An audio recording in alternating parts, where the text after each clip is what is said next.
Why have I chosen this topic? Those of you who know me know that I have done work in customer service and CRM and marketing strategy in general, and those are my overarching interests. Branding is not a central interest of mine in general, but I have come to realize that many of the things that I study and many of the things that I regret in terms of what is happening to customer service in the global economy are very much linked to the conception of branding and how brands are protected, maintained, and advanced among the population. So today I'm going to approach branding's future from the perspective of a strategist who is very concerned about the way products and services are being handled by many different companies in many different environments. First of all, why are brands important? The first and probably the most important thing is that people are willing to pay more for a favored brand. The research shows that more than 70% will pay 20% more for their favorite brand. And I'm from the electromechanical age, no laser pointer on me. 40% will pay up to 30% more for a brand that they want. That's powerful. That's really powerful. So that's the first reason why brands are so important to us. The second reason is the loyalty effect, because we are willing to stick with brands we like and to look for them, to the point where price is no object for 1 out of 4 of us when it comes down to finding your favorite brand. And 50% of purchases are brand driven to begin with. So the brand is not just a logo or a name. It is a powerful incentive to purchase and a powerful defense against competition.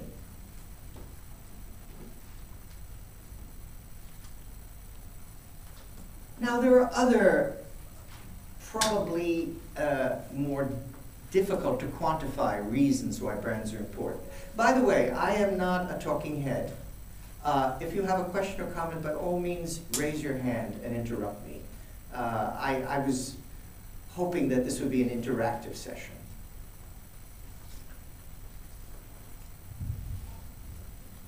We really, there are 2 aspects of this, the emotional and psychological. First of all, that until a brand really betrays us, we tend to want to believe they are well-intentioned.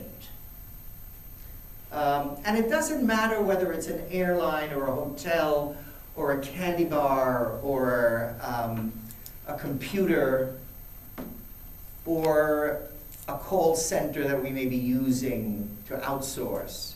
We want to believe that if there is a lapse, the lapse is not because of the brand, it's because of one person or one accident or one incident. Now, in addition to this emotional and psychological armor that the brand is providing, there is also this whole idea of recall and recognition. There is a reason why companies spend so much money to get their name out there, because it really does make a difference at the point of purchase. It's a very, very significant difference. So this is another reason why brands are important. Now, I got this off the internet. You know, full disclosure, I always tell my students, cite your sources. and I cite my source too. But I love this because it really, in a very humorous and yet substantial way, tells us why branding is so important. Marketing will say, I'm a great lover. I do this all the time for the marketing forum, till I hate to hear my voice after a while. Now, advertising amplifies the volume with the same message. Public relations is an endorsement. Trust me, he's a great lover. So it has the power that you are not speaking for yourself, someone else is speaking for you. But look at branding. Look at the this psychological power that branding has. You don't have to say anything. The customer or client or target market says, I understand you're a great lover. That is the power of a brand. And that is why everyone tries to make their brand the one that you will purchase. Why do we have brands? Branding, of course, I mean, branding, you branded slaves 2,000 years ago, but that's, and indeed, that is a functional brand, either a tattoo or some brand in the skin, or branding cattle. But let's say a little more than 100 years ago, companies like Heinz and Campbell's Soup in the United States began to promote their brands because people were used to eating food that was homemade, and they didn't trust food that was factory made. So this was a way of creating a sense of recognition and a reassurance, so people would buy things that were not homemade, food items. And that was the beginning of modern branding. Now, of course, we know why people do branding these days, have done it for the past 100 years, because you are enhancing value. The term brand equity, the fact that companies try to put a number next to the value of their brand, which, if you think about it, is, you know, it's like putting a number next to goodwill. It's an intangible. How can you value it in any way? But they do. And of course, these are just a sampling of brands where the value has been many times enhanced by the fact that this is a brand that you like or value and will pay more money for. I saw a lecture last week for somebody from Harvard Business School who was talking about a tea shop. He was a part investor. He was an investor in this business.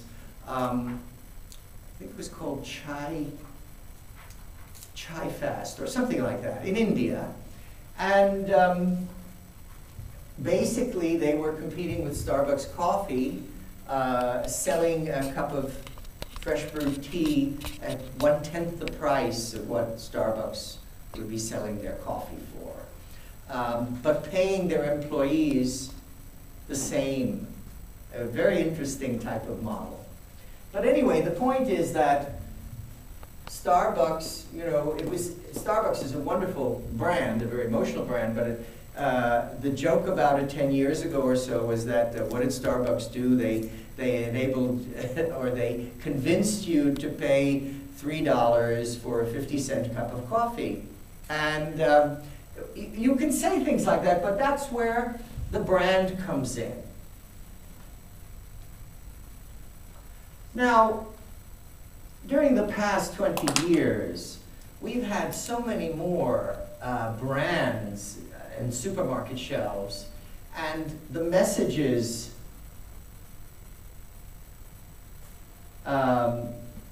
from advertising have also ramped up. So we are now suffering from brand proliferation. And I know that some of you in your jobs deal with that. You have to deal with the confusion in the marketplace that comes with having so many different brands. Today is Valentine's Day. If you go to any department store in Tokyo, you'll see branded chocolates that you never see during the year. All of a sudden, they appear like mushrooms after the rain. But they come beautifully packaged, and they look so genuine, and you say, I should have heard of this brand. But of course, you haven't, because it's just a brand new or very recent development without much backing it up other than a pretty box and a nice display. So we are all, especially in consumer goods, we are all witnessing or experiencing this phenomenon. It's not entirely to our disadvantage as consumers, but there are aspects of it which become very confusing. And it's like being in a room where there's too much noise. Eventually you hear nothing at all, just a low roar. And that is what happens with brand proliferation. Now, there was a research group that studied this whole issue and found that, lo and behold, people who were describing themselves as very loyal customers were in fact not so loyal, that their loyalty was a very short duration to a brand. And only 4% of consumers will stick with a brand if a competitor offers a better value. So that's like saying that they're loyal, but they're not loyal. Loyalty means you're not going to switch, even if you get better value for the same price. But this is happening. And so ad proliferation has led to an erosion of brand loyalty. And it's in every country and every product category. It has become an epidemic. So we have a vicious cycle going on. We have brands being introduced, and of course, all of us are human. We're always looking for a better deal. And so new products come on the market to respond to what are considered our needs or desires. And so we switch, and we switch, and we switch. And in Japan in particular, there is a phenomenon here, partly because the Japanese way of marketing is different from that in the West. Here, if you go into a convenience store, you'll find that your favorite snack or your favorite product, food product, disappears from the shelves after a few months. And if you ask the store manager, well, when is it coming back? Oh, sorry, that's over. It's never coming back. And in a way, it's infuriating, but it's one way, this churn of product is one way that, in Japan at least, they try to keep you interested in their product line by always bringing out something new. The Japanese consumer likes novelty. They like things that are a little different. Kit Kat, the cookie, comes out with seasonal variations. Sometimes when the sakura season, they come out with one that's flavored, I think, sort of sakura flavored or something like that, or a fragrance. Japan is a particular market that way. But certainly, you have this constant emergence of new product. Now, in the area of user-friendly digital devices, I mean, that's really the extreme. You know, every year The half-life of a new, let's say a new smartphone is perhaps 6 months until the next model comes out. So there's this constant churn which destabilizes our expectations as consumers. And this will affect the power that a brand can exert on us. So we have a struggle going on in most societies, most economies, where we enjoy a variety of product and service. On the one hand, you have the 4 Ps, the traditional 4 Ps of the marketing program. But up against that, you have the brand. And my personal opinion is that many companies spend far too much energy, money, time, resources on the brand, and not enough on what put them there in the first place. And this is where we come back to my original point where I study customer service and the customer experience.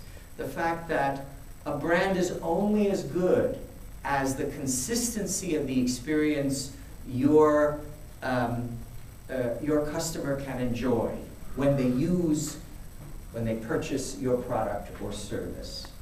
So this I see as a sort of a competition. I know that that's a rather unorthodox way to look at this whole idea of branding and the future of branding. But I think there's a tug of war going on. I think if you look at the fast-moving consumer products, you look at the Coca-Colas of this world, or the Frito-Lays or whatever, Pepsi, there is so much emphasis on the brand that I think there has been inattention paid to the product itself. We can debate this, though, because I don't expect you to agree with me. Now, why do we need brands? I mean, we can't just get rid of them. First of all, there's the whole idea of honesty, that a brand that promotes itself has to be forthright with you about what it is they're offering. And the jam brand, the American jam brand, Smucker's, actually has a tagline. Well, see, this is the problem of the electromechanical age. It actually has a tagline which they've used for many, many years. With a name like Smucker's, it has to be good, because Smucker's is not a particularly romantic or evocative name for a food product. But honesty is certainly, being forthright is one of the things that a brand is supposed to do for you, for your product. We need brands to assure uniform quality. So there are 3 manufacturers of computer devices up there. The whole idea is that when you buy a branded laptop, notebook, tablet, smartphone, whatever, that there is an assumption, if you bought the product of the brand that you wanted, that it will perform the way you want it to. It's not like buying a generic. If you think about what Lenovo did buying IBM's ThinkPad, obviously they bought a brand. They bought ThinkPad. They didn't just buy IBM's notebook computer business. They bought a name. And the big question was, when Lenovo acquired the ThinkPad business, was, are they going to run it into the ground? So this is where the brand alone cannot protect them. Because if they don't maintain the ThinkPad the way people who used it when IBM owned ThinkPad, if they don't protect that product's quality and consistency, then they will have a bad investment on their hands. So, to assure uniform quality, every one you buy will be as good as the one that you used to own. Okay, we need brands to identify the owner. And these are movie companies, and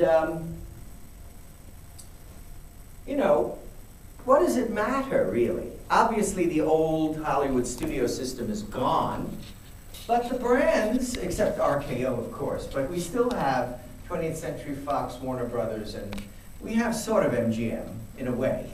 But you have to understand that when these studios were at their height in the 1930s and 40s and 50s, each of those brands meant something.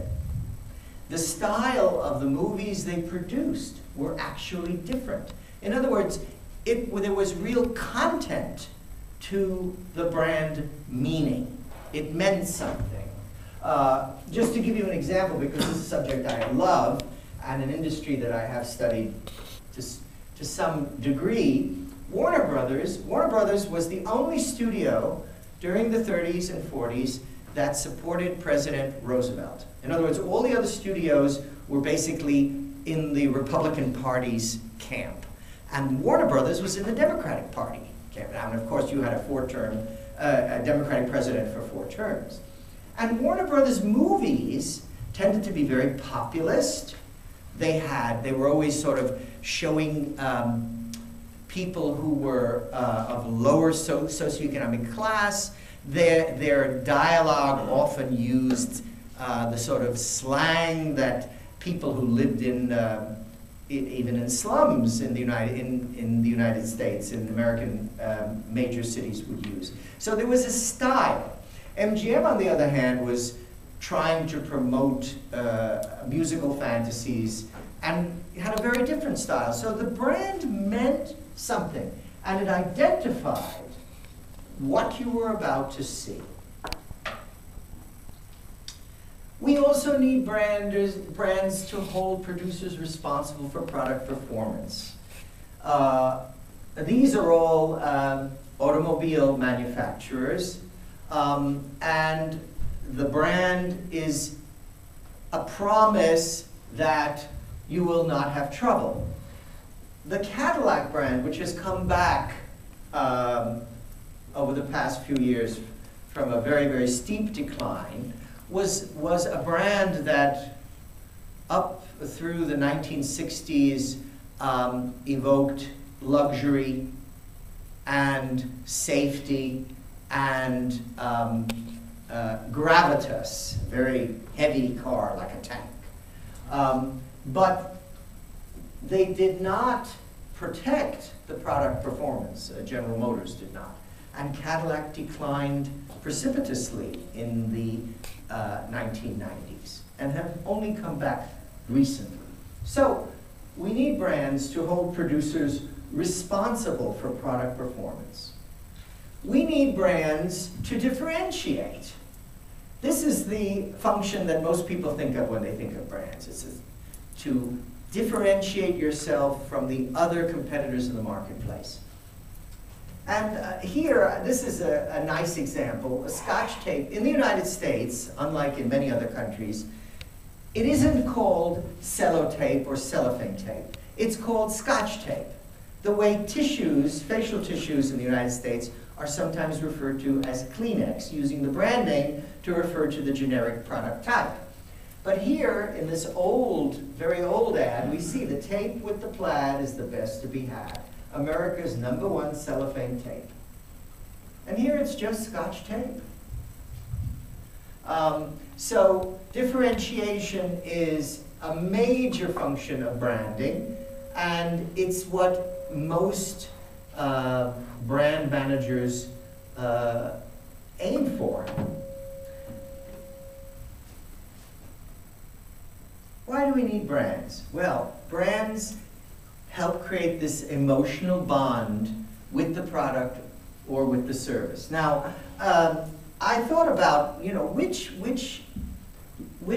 brands should I use to illustrate an emotional bond? And I think these are three, certainly not the only examples, but I thought these were three good examples. Harley Davidson, 105 years. Harley Davidson is a motorcycle company whose target market, whose customers have an insane loyalty to the brand. Maybe not insane, but certainly enthusiastic loyalty to the brand. Starbucks is a very emotional brand. That was actually the phrase used by the marketing manager for Starbucks Japan a few years ago when I went and visited with my zemi, and we got a presentation, and said Starbucks is an emotional brand. That means that your target market, your customers, are particularly sensitive to any change that you introduce because they have a very strong feeling about you. And of course here, Disney, it's funny because I was looking for an example of Disney that would have a sort of emotional content to it. And I actually had trouble finding one. This is Disneyland Paris, but the point is that here you have the Disney characters. And now, I was a child in the 1950s, and I remember how meaningful Disney characters were to me.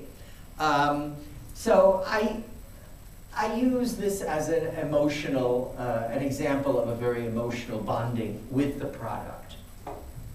You want to achieve that, but that's a double-edged sword. Just like in any, it's Valentine's Day, just like in any affair, you know, if things go south, if the relationship goes bad, then you may have earned yourself a terrible adversary. So you have to be very careful with an emotional brand. Now,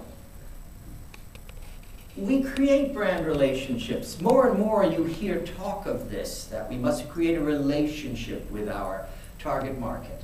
And there are many ways to do this. There are the traditional ways, the traditional media, TV and radio, and of course print media, which is the granddaddy of them all, and mail, direct mail, which of course is used less and less these days. But those are the traditional media. And then you have the social media, which everybody talks about, everybody worries about. We haven't had much experience using social media. On the outside, let's say, at the very, very most, 15 years real experience with the internet and all its ramifications. That's not a long time, but it is long enough for a revolution to take place. And we do have a revolution in branding because of the social media. And I'm going to talk a little about that because it's a key to understanding part of the future of branding. Now, of course, once upon a time, all brand messages were unidirectional, using traditional media to a targeted customer. Japan is actually one of those major countries where, let's say, ordinary commercial TV commercials still hold sway and have a major impact on the viewing public. And of course, in the United States, depending on what and when, commercials also, through commercial TV, can be very powerful, such as during the, all right, what was the big event in the last 2 weeks? The Super Bowl, thank you, the Super Bowl. Something like that.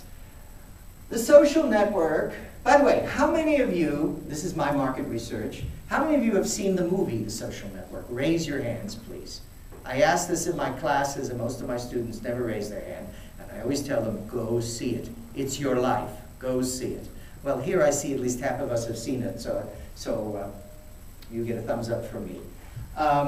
The social network is multi-directional, and more than that, it's multifarious. It's more like it's a web where it's not always clear where the lines of influence are going. And in branding, you have to know what is influencing your target market's opinion of your brand. Now, this is interesting. This was some research that was done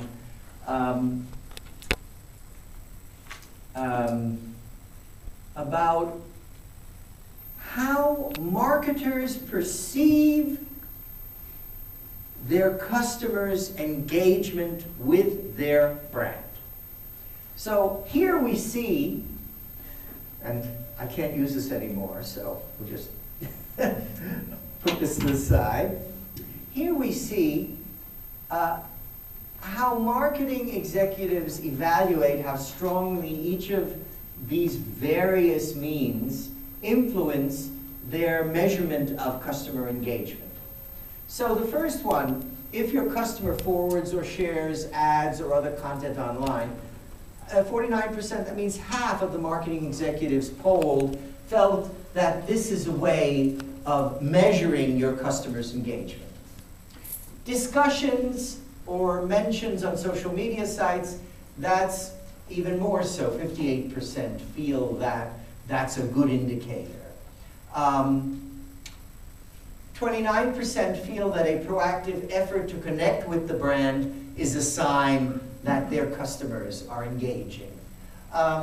Those who subscribe to email alerts or newsletters or other loyalty program communications, 63%. So that's one measure that a majority of marketing executives think is a good sign of customer engagement. A proactive effort to recommend a brand, 45%. A proactive effort to demonstrate positive opinion of a brand, 41%. And a proactive effort to learn more about the brand, 28%. So generally speaking, marketing executives evaluate or value these various methods, these various measures as a way to see how engaged their customers are. Now let's look at what the customers really think. The consumers. When do you feel engaged with or invested in a brand? When I, one, share an ad. Look at the difference. Only 15% of consumers feel engaged when they do that, whereas almost half of the marketing executives polled feel that their consumers are doing that when they do that. In other words, the evaluation of engagement is much stronger on the part of the marketing executive than on the part of their target market. Discuss an ad, 24%. Reach out to someone connected with the brand, 7%. Sign up for special deals, 41%. Okay. This is important. So over 40% of the consumers polled feel that they are engaging with a brand when they are signing up for a deal or some update. 24% when they convince others to use the brand, 29% when they discuss the brand with friends or other fans, and 29% when they seek out the brand proactively.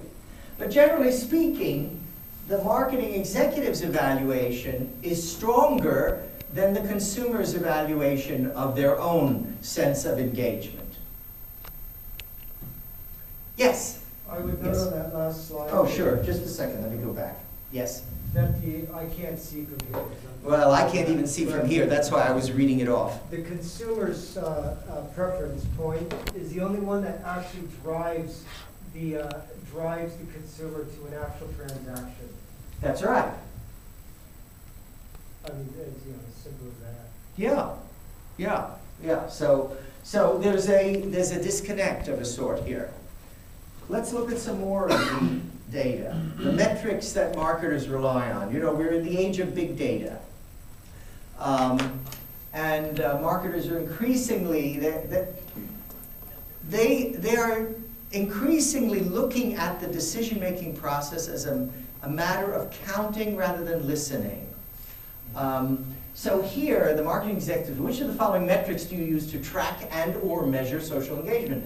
Number of likes on Facebook. More than half of the marketing executives say this is an indicator of brand engagement.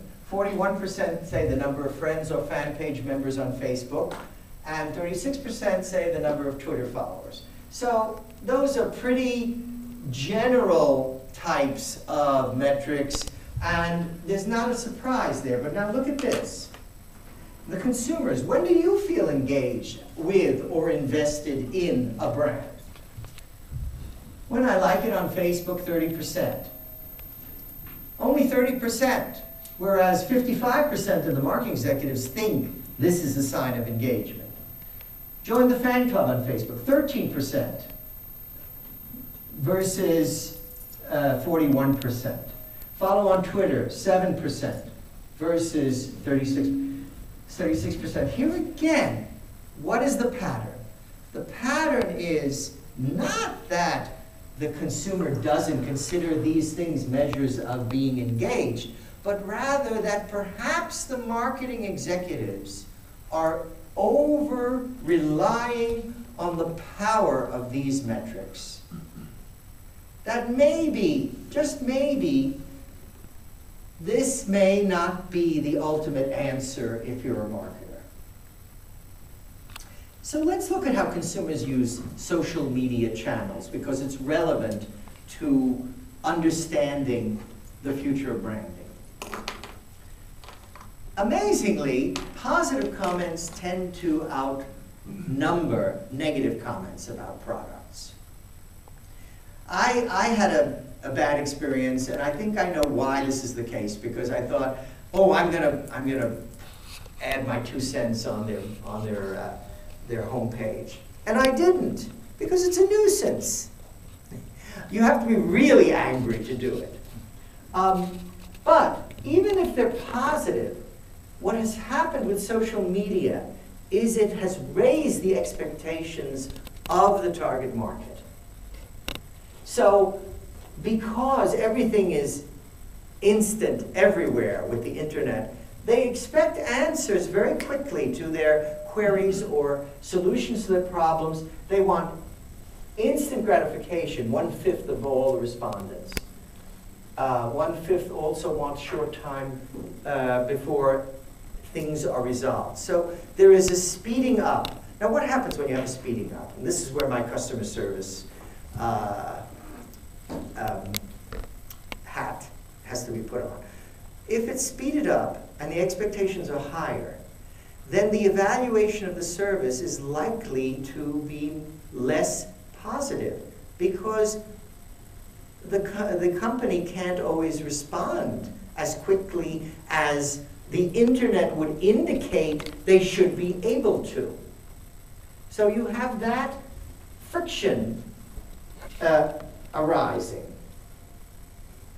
Now, 1/3 of consumers polled said that if they have great service, customer service online, that keeps them loyal.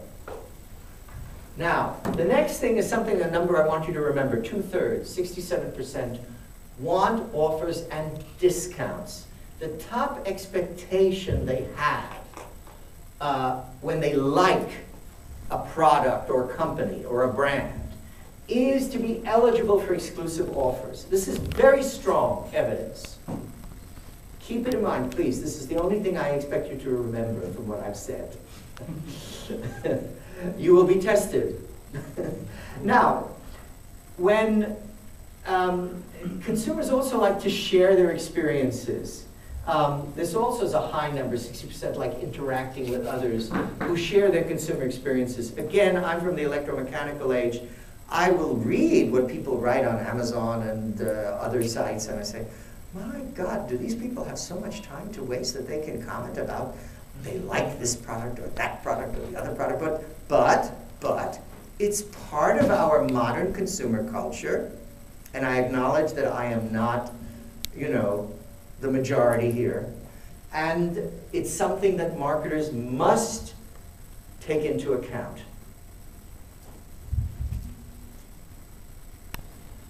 Games and contests. 2/3 want to find games and contests when they make online brand connections. Aki, it looks like you're going to raise your hand. No. No? Okay. And more than half expect these games and contests when the brands are on Facebook. Something about the Facebook atmosphere encourages this sense of playfulness, if you will, or take a chance and win something special.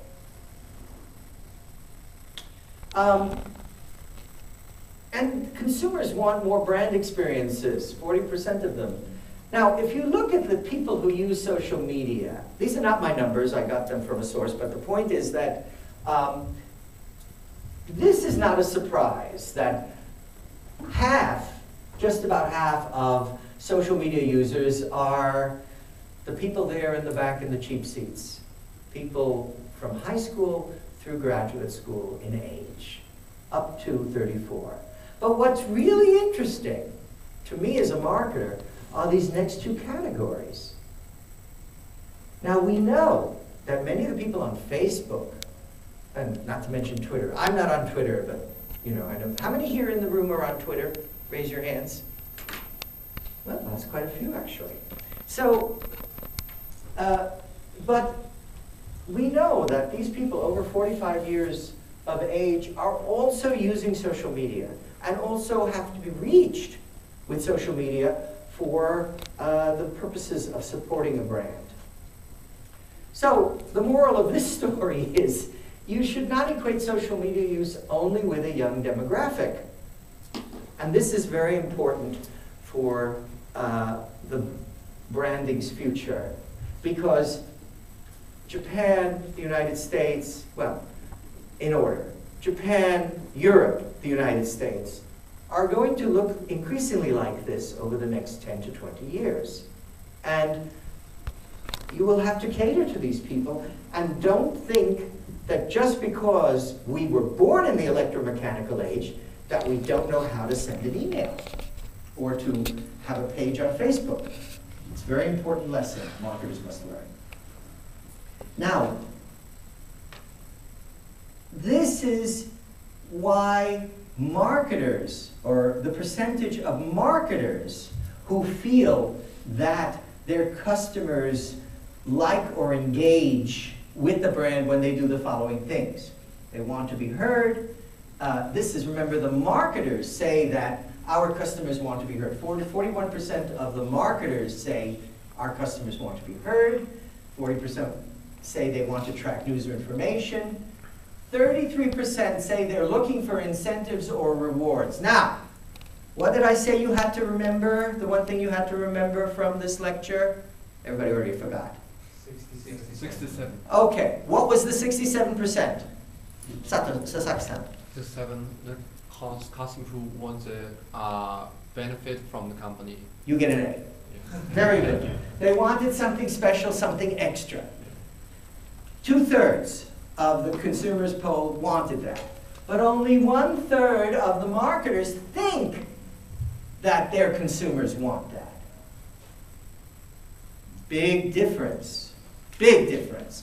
Big problem for the marketers. You don't know your customers. You only think you know them. Okay, this is similar. Seek savings or exclusive experiences. An even smaller percentage of the marketers think that customers want that. But we want it. Okay, now as a result of this, only 22% of marketers respond to a customer who says, I like your product, with a special saving or a deal, and only 7% respond with some privilege or perk. And only 4% will leverage the social media to provide better customer service. This is why the future of branding is going to be different from the past. Because your customers are not going to put up with it. They are simply going to lose patience with you because you don't get it. You, meaning those marketers who believe this way. Now, how many of you watched the Super Bowl? Good, neither did I. But How many of you know there was a 35-minute blackout at the Super Bowl? Raise your hands. Well, not so many. Well, there was. All the lights went out. And activity was suspended, obviously, for a half hour. It was a huge stadium. But the agency that handles the Oreo cookie account did what I call guerrilla branding. Now, you've heard of guerrilla marketing. For example, I believe it was Nike or Adidas, I don't remember which brand, but at the Japanese Winter Olympics, one of those companies was not a sponsor of the Olympics, but had big posters and signs all around the Olympic venues. That is guerrilla marketing. They got the benefit without making the expense. But I call this guerrilla branding because they took advantage of the fact there was a blackout to put together very quickly a campaign. You can still dunk in the dark. You can dunk your cookie in the dark. And they sent it out on, Twitter, I think it was. And obviously, everything has to work in very, very well for this to happen. But this is an example of the sort of thing that now can happen with a brand that has an agency that knows what it's doing. However, after all is said and done, a brand can only take you so far. It's the product itself that is important. This was a statement by Bruno Guillon, I guess it is, who is the head of Mulberry, which makes high-end handbags and consumer-oriented leather goods. And it's true. It's the product itself that is important. And I think this is a lesson that has been forgotten with all the obsession with social media channels. Because the social media, as you know, can absorb all the time you have in the world and more. And at the end of the day, very often you say, well, what did I accomplish? You can count the clicks, you can count the likes, but, did you make the cash register ring? You're not sure. You're really not sure. Sometimes you are, I know, but very often you're not. So, the product itself is very important. Here's an example. It's the product itself that is important. There is a juggernaut in the alcoholic beverages business called AB InBev, which recently took over Anheuser-Busch, that's the AB, and also took over Beck's beer, which is a beer that had been brewed for many hundreds of years in Bremen in Germany, and had a very distinctive taste, and used the local water and so on and so forth. And here you have a quote that I got from somebody who had been a loyal, brand loyal customer of this beer for 20 years. It tasted light, it tasted weak. Just, night and day. It tasted like a Budweiser with flavoring. And he said that before he discovered that to save money, AB InBev had moved the brewing of Beck's to St. Louis, Missouri, where Anheuser-Busch is brewed. And of course, they still were charging the import price. Now, for the corporation, it makes the bottom line look very good. But this loyal consumer, this loyal customer, will probably not keep drinking Beck's beer unless they reverse this process and send it back to Bremen. Apparently, the article I read, AB InBev also, among the grains that it uses broken rice instead of whole rice, whereas Anheuser-Busch would never use broken rice. So things like that, cutting corners here and there to make the bottom line fatter, which is part of our zeitgeist. I mean, anybody here who doesn't see that happening in their company, tell me, because that's what's happening everywhere. That is a big threat to the brand, big threat. This is just an example for you know, I have to make the disclaimer that Harvard Business School does on all their cases. This is just an example. It is not in any way an implication about a particular company or its products. Okay, why do brands fail? Well, all of these things can happen. These are logos of failed brands. I don't want to use a logo of something like New Coke. You know, the new formula for Coke. It didn't last long enough.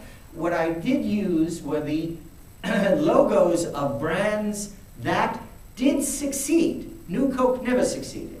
These succeeded in their time, but then failed. And they failed for a variety of reasons.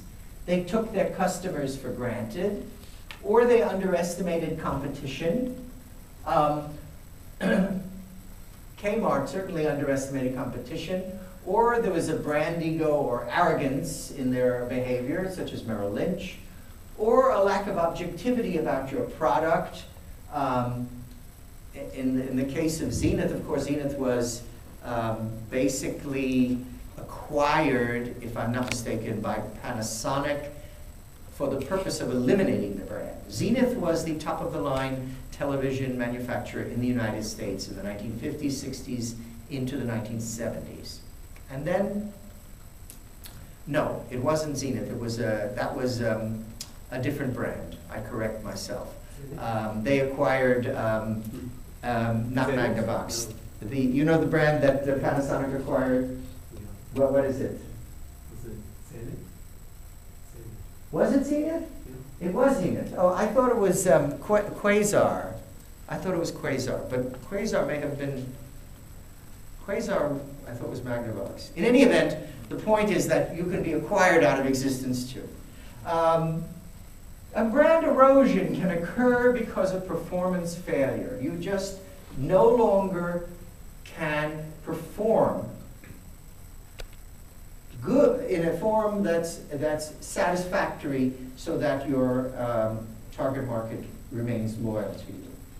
Okay, what is the future of brands? What I've been talking about up to now are functional brands, such as the 19th century Campbell's and Heinz. Functional brands are brands which basically are there to tell you what it is they're offering. As opposed to aspirational brands, which came into their own in the late 20th century. Aspirational brands are all the Louis Vuittons and the Chanels and the things that you buy because you feel it makes you a better person, and if you have the polo logo on your shirt, then people will notice you and think you're a better person, and things of that sort. That's aspirational. Meaningful brands was the term used by Umair Haq at Harvard Business School, and he created a contrast with brands that had existed up to very recently, the functional and aspirational brands. Aspirational brands are egocentric. It's all about me, look at my new, Louis Vuitton bag, look at my Armani suit. Whereas meaningful brands are allocentric. They are concerned about the society in which we exist. And here are some logos of some of these meaningful brands. A meaningful brand signals that a company does not harm society or nature and offers a tangible positive impact on, for example, sustainability. These are very current buzzwords, and you see Unilever surrounded by the Unilever brands, which all supposedly support this meaningful branding. Meaningful brands are certainly one way to go with a brand.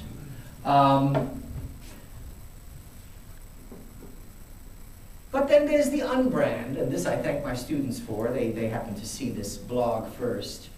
Products that are both completely individualized and brandless, and available worldwide because of the internet. In a funny way, the unbrand is what you get when you go back to a tradition of craftsmanship, where the brand is not the important thing, the product is the important thing. So, if you're a fan of, let's say, small wineries or artisanal cheeses or something of that sort, that's an example of an unbrand. Now, an unbrand doesn't have to stay an unbrand forever. If it's successful, one assumes it will become a brand, but not necessarily the same way that Coca-Cola or McDonald's is a brand.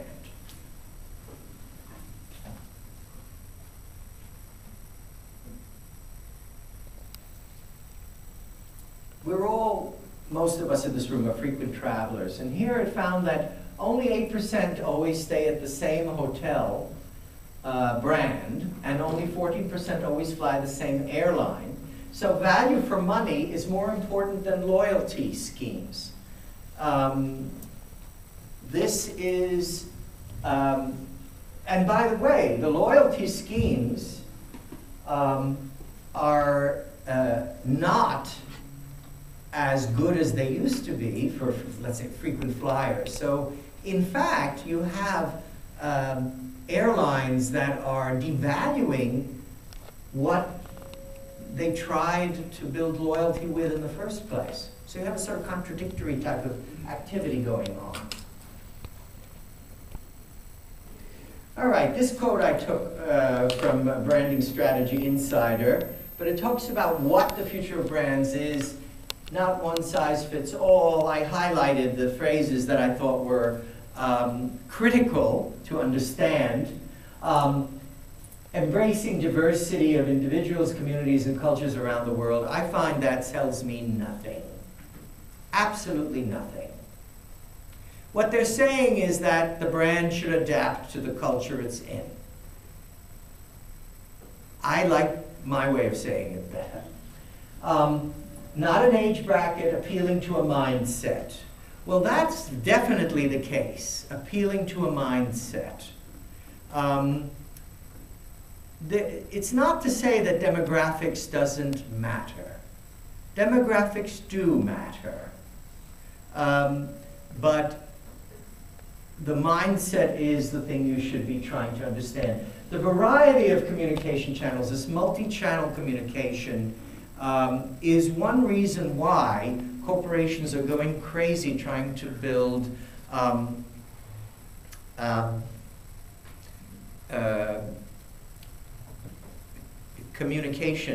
marketing communication systems.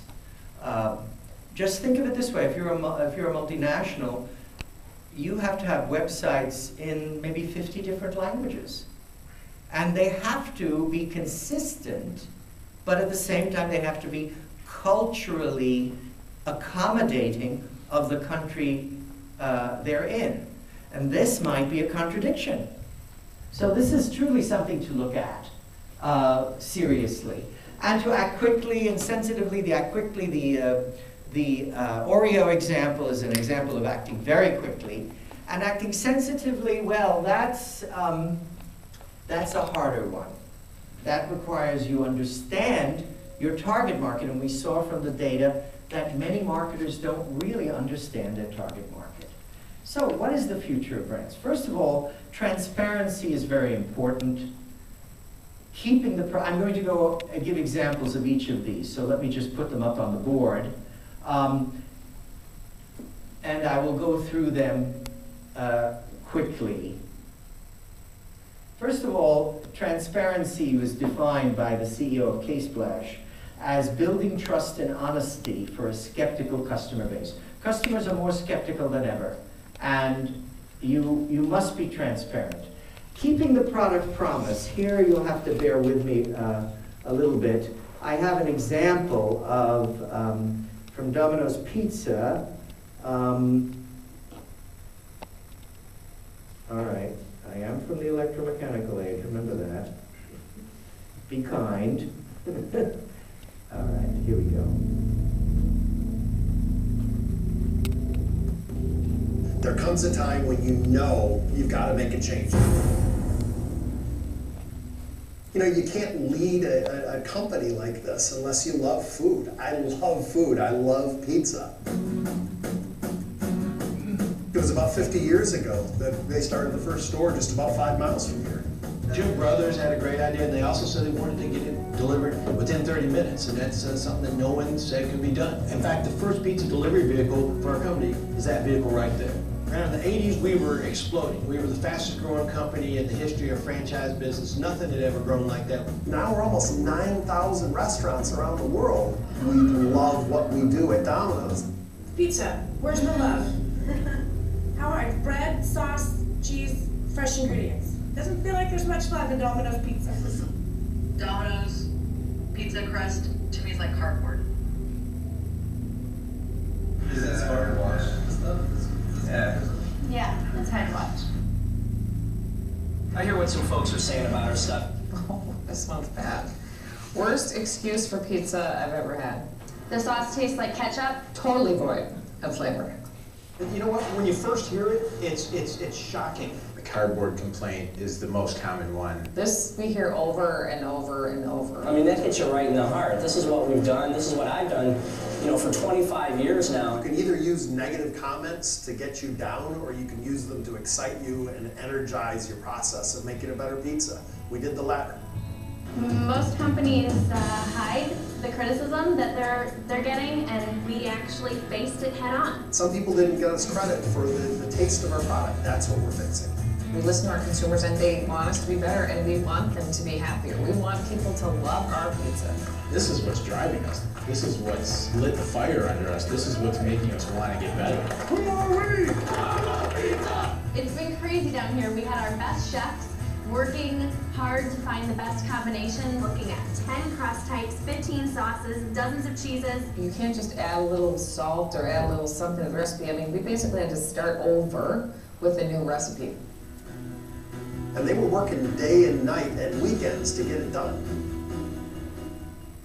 You know, this is Roxanne. She's one of the lead chefs for pizzas, and she's constantly trying new stuff, and she's saying, try this and try that. You know, the day she put this in front of me, I said, dang, this is the real deal. We changed everything. The crust, the sauce, the cheese. Now it tastes better. We started working on the cheese. We've got shredded cheese. Cheese, it's cheese. It's tastier. When you smell it, it's got an aroma to it. I mean, this is what cheese should be. We started working on the sauce. New sauce is bright, it's spicy, it's robust. We've got garlic in here, we've got oregano, we've got basil, we've got and a little bit of red pepper just to tingle on your tongue. It's a bold flavor. When you bite into that, that's what pizza sauce should taste like. We started working on the crust. A nice, rich, buttery crust.